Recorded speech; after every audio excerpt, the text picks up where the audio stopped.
kami dari kelompok 2 kelas 11 RPL 1 ingin menyerahkan tugas PPKN mengenai pelanggaran hak asasi manusia di Desa Pasir Garam RT 003. Assalamualaikum warahmatullahi wabarakatuh.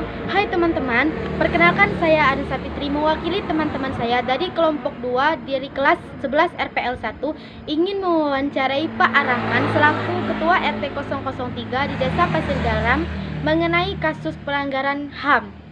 Itulah yang dapat saya sampaikan, berikut videonya. Apakah di sini pernah terjadi kasus pelanggaran HAM, Om? Benar. Siapa yang menjadi korban dalam hal tersebut? Siswa.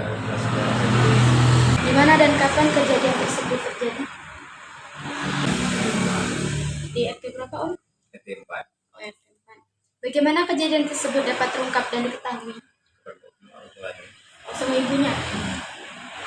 Sanksi apa yang diberikan kepada pelaku? Denda. Denda. Bagaimana reaksi dan tanggapan dari keluarga si korban? Sikap perdamaian. Perdamaian. Lalu dampak seperti apa yang dialami korban? Setelah kejadian tersebut, apakah si korban tetap melanjutkan sekolah? Sementara waktu tetap. Lalu apa motif pelaku dalam melakukan hal tersebut? Suka.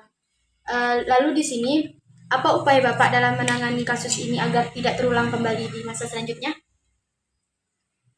Melakukan perjanjian ataupun perjanjian atas antara lain misalnya. Jangan sampai terulang lagi.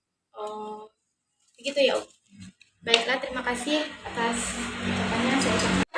Berikut video hasil laporan wawancara dari kami. Assalamualaikum warahmatullahi wabarakatuh.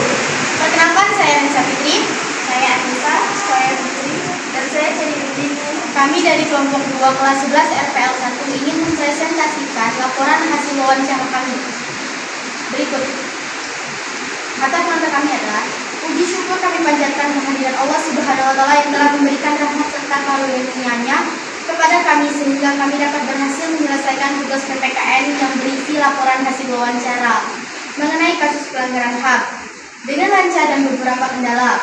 Kami menyadari bahwa laporan ini masih jauh dari kata sempurna. Oleh karena itu, kritik dan saran dari guru pembimbing yang bersifat membangun selalu kami harapkan demi kesempurnaan laporan ini. Akhir kata kami ucapkan terima kasih kepada teman, guru, dan narasumber yang telah berperan serta dalam penyusunan laporan ini. Semoga Allah Subhanahu wa Ta'ala meridhoi segala urusan kami. Amin ya rabbal alamin. Bab 1 pendahuluan. Latar belakangnya adalah pada saat ini kehidupan, kebebasan, dan kebahagiaan manusia seringkali diabaikan oleh manusia itu sendiri ataupun oleh pemerintah. Padahal ketiga hal tersebut merupakan sesuatu yang sangat mendasar yang harus dimiliki oleh manusia dan tidak dapat dikurangi dalam keadaan apapun.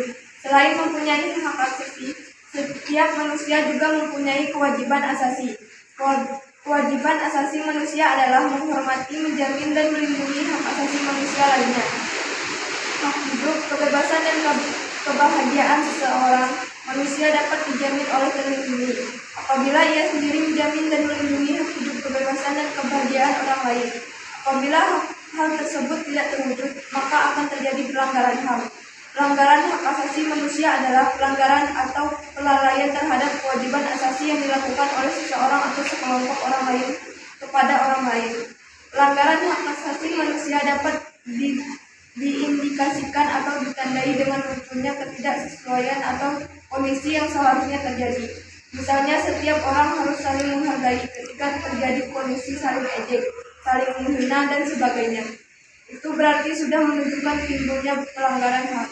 Pelanggaran HAM itu tidak hanya berkaitan dengan masalah pembunuhan, penyiksaan, dan sebagainya, tetapi berkaitan juga dengan hal-hal lainnya dalam kehidupan sehari, seperti ketidaknyamanan, hilangnya rasa nyaman, munculnya ketakutan, dan sebagainya.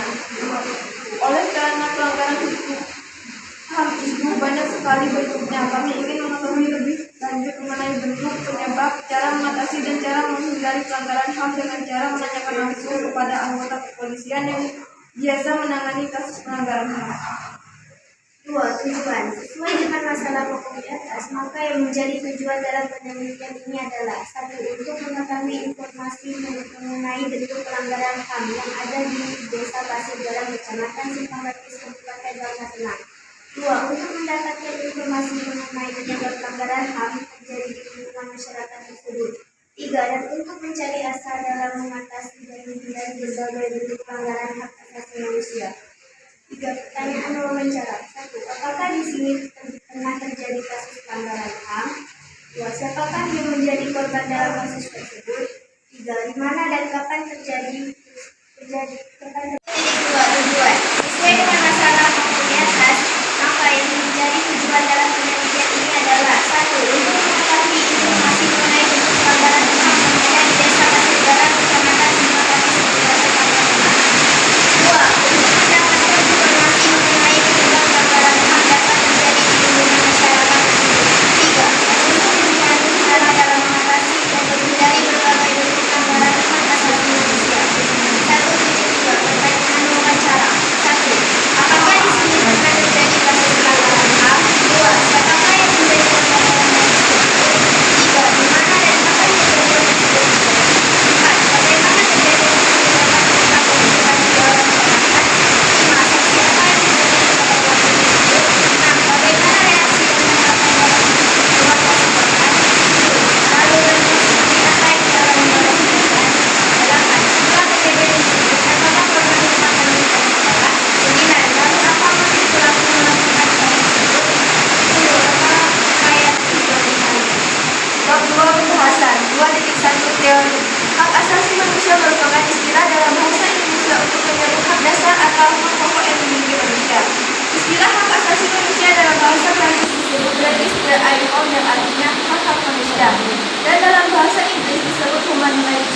HAM merupakan istilah dalam bahasa Indonesia untuk menyebut hak dasar atau hak pokok yang dimiliki manusia. Istilah hak asasi manusia berasal dari istilah rights the ILO Prancis, human rights Inggris, dan hukuk al-Lisan Arab.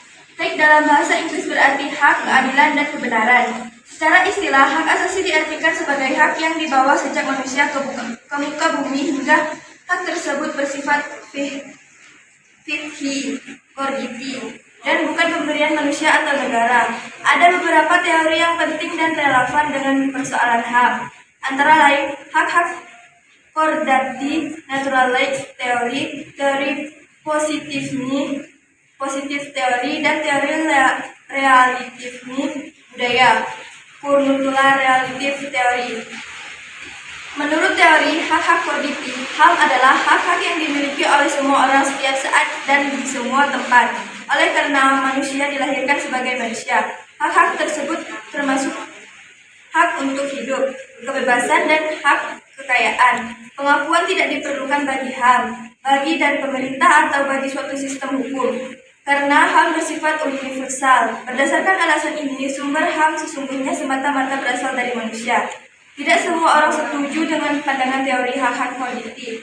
Teori positif termasuk salah satunya, bahwa hak harus berasal dari suatu tempat, kemudian hak tersebut diciptakan dengan diberikan oleh konstitusi, hukum, atau kontrak. Hal tersebut dikatakan oleh Jeremy Bentham sebagai berikut. Bagi saya, hak merupakan anak hukum. Dari hukum real lahir hak iri. Tetapi bagi hukum imanijer, hukum kordati lahir hak imanijer. Hak kordati adalah omong kosong belaka. Hak yang kodrati dan tidak bisa dicabut adalah omong kosong teoretik. Omong kosong yang diunjungi tinggi. Teori positif ini secara tegas menolak pandangan teori hak-hak korditi. Kebenaran utama teori ini adalah karena hak-hak korditi sumbernya dianggap tidak jelas. Menurut positif ini, suatu hak harus berasal dari sumber yang jelas, seperti dari peraturan perundang-undangan atau konstitusi yang dibuat negara.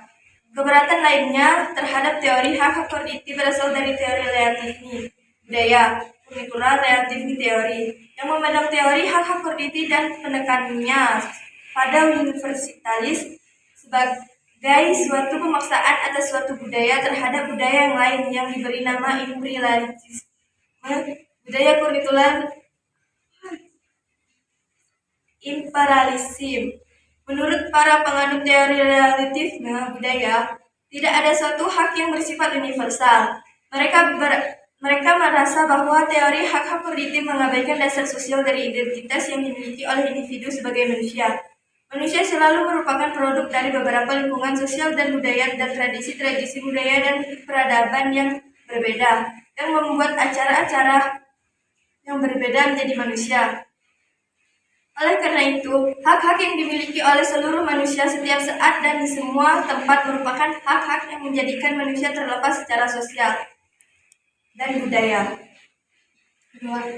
Ketiga, hasil wawancara kami berdasarkan narasumber dari Pak Arahman, umur 50 tahun, alamat Desa Pasir Garam, Ketua RT 003, masa jabatan 4 tahun. Hasil wawancaranya adalah di Desa Pasir Garam, Kecamatan Simbakatis, tepatnya di RT 004, pernah terjadi kasus pelanggaran HAM, yaitu kasus pelecehan seksual terhadap anak di bawah umur. Dalam hal ini, yang menjadi korbannya adalah seorang siswi SMP. Ternyata dari informasi yang kami dapatkan dari narasumber, kejadian ini dapat terungkap karena diketahui oleh si ibu si korban itu sendiri. Setelah hal tersebut terungkap, pelaku dikenakan sanksi denda. Lalu keluarga korban tidak meminta lebih, melainkan hanya sebuah perdamaian. Akan tetapi dengan adanya kejadian ini berdampak pada si korban seperti dibully, malu, tekanan mental, dan lain-lain. Dan ketahui motif pelaku melakukan hal tersebut adalah sama-sama suka. Tapi walau kejadian tersebut terjadi, bocah tersebut tetap melanjutkan sekolahnya untuk sementara waktu. Menurut Pak Arahman, untuk menangani kasus ini agar tidak terulang kembali adalah dengan memberikan peringatan dan sanksi tegas. Simpulan atau penutup. Hak asasi manusia merupakan pergumulan penyelenggaraan kehidupan berbangsa dan bernegara atau pergumulan politik dan etika yang erat hubungannya dengan harkat dan martabat manusia. Tidak saja sebagai fenomena filosofis, sosial, tetapi juga fenomena yuridis konstitusional. Tuntutan untuk menegakkan hak asasi manusia sudah sedemikian kuat, baik di dalam negeri maupun melalui tekanan dunia internasional. Namun masih banyak pertentangan yang dihadapi. Untuk itu perlu adanya dukungan dari semua pihak. Agar penegakan hak asasi manusia bergerak ke arah positif, diperlukan niat dan kemauan yang serius dari pemerintah, aparat penegak hukum, dan elit politik agar menegakkan hak asasi manusia berjalan sesuai dengan apa yang dicita-citakan. Sudah menjadi kewajiban bersama segenap komponen bangsa untuk mencegah agar pelanggaran hak asasi manusia di masa lalu tidak terulang kembali di masa sekarang dan masa yang akan datang. Sekian video dari kami ucapkan wabillahi taufiq wal hidayah. Wassalamualaikum warahmatullahi wabarakatuh.